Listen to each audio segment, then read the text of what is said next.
ओढ़नी के रंग पियर, ओढ़नी के रंग पियर, ओढ़नी के रंग पियर, जादू चला रहल बा, लागे कि जैसे खेतवा में,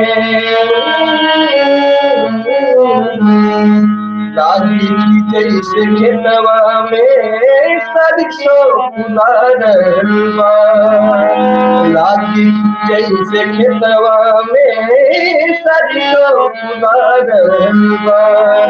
ओढ़नी के रंग पियर, ओढ़नी के रंग पियर, ओढ़नी के रंग पियर, जादू चला रहल बा, लागे कि जैसे खेतवा में हो, लागे कि जैसे खेतवा में सरसों फुला रहल बा, लागे कि जैसे खेतवा में सरसों फुला रहल बा। वो मारी हवा के झोंका लहरेला खुलल के सिया, फूल बन गइल बा, खुशबू से भरल देहिया। वो मारी हवा के झोंका लहरेला खुलल के सिया, फूल बन गइल बा, खुशबू से भरल देहिया। ई शरीर के बनावट बिजली गिरा रहल बा, लागे जैसे खेतवा में,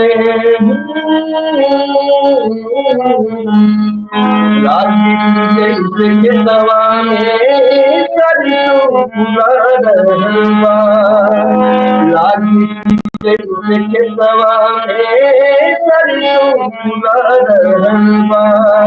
ओढ़नी के रंग पियर, ओढ़नी के रंग पियर, ओढ़नी के रंग पियर, जादू चला रहल बा, लागे जैसे खेतवा में सरसों फुला रहल बा, लागे जैसे खेतवा में सरसों फुला रहल बा।